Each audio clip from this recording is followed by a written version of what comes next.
Okay, so today we're going to discuss selecting frames for your paintings. I was asked to record this on TikTok, so I am going to make a part 2 most likely on how to mount the frame, but let's get to it. Picking a frame is kind of like picking glasses for yourself. You can either go with contrast or you can match it to your face, aka the painting. What you can pay attention to is the type of the painting you're going to frame. So, usually classic paintings, think landscapes, portraits, oil, can benefit from having heavier type of frames.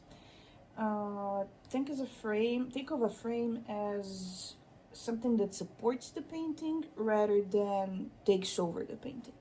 So, like classic pieces can take such frames. This is the best example I have at the moment. I don't kind of have anything heavier, but this is kind of what I mean. Modern pieces, abstract pieces such as these, can take more like usual regular frames, just whatever you have at the store. Textured and mixed media can also go with these, or something like these. Then you have the frame type. This is just like a regular 10 frame. You have 3D frame. I would say this is a 3D frame, and I would say this is also kind of a 3D frame, even though the painting is mounted in a different way. So 3D frames can go like even deeper. You have a floating frame. I don't have a floating frame at the moment, but it just looks like a frame, and you can put the paper or like a drawing that you have in between the two pieces of glass or plastic, and it just stands in the middle of the frame. That's a floating frame. Let's see, then you have frames with passepartout or matte painting cardboard. Depending on where you're from, you may hear different names for that, but we're going to discuss that once I move on to the mounting. That's the basics you have. Like, I like to say that there's no rule for arts, but in order to have your painting be the best it can be, you should pay attention to the frames. Now, when it comes to color palette and matching the frame, you can go two ways. Like I said, you can go with contrast or you can go with the matching color. I believe this is a good example of a contrast. There's very little blacks. I mean, mostly it's gray, but there's very little blacks, so I decided to paint the frame in black. So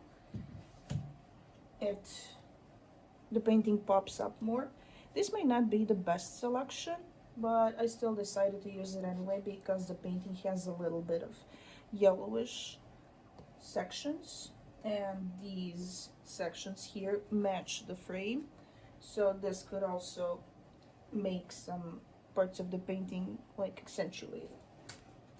You can also pick the frame based on your wall and based on the overall appearance of your room.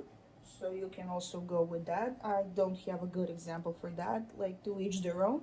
So that's how that works. You can have gold, silver, dark wood, neutral colors, like I said, richer frames. The size of the frame. The general idea is that the size of the frame doesn't swallow the painting. So this is the best example I can give. It's small, it fits, the painting is the main focus here. Here as well, here as well. If this was like wider, then it wouldn't visually match what we have. And it wouldn't maybe overpower the painting, but you don't want the frame to be the main thing that you see. And then finally we get to select whether or not we want to have glass.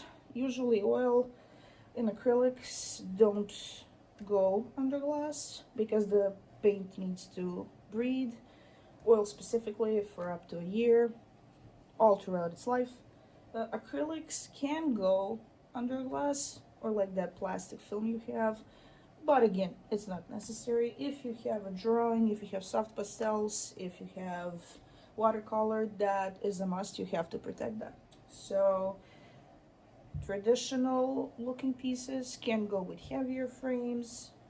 Abstracts and modern looking pieces can go on like the usual frames. You have 3D frames, you have floating frames, you have regular frames, and you can make it a contrast to the painting, or you can match it to the main the main color that you have on the painting.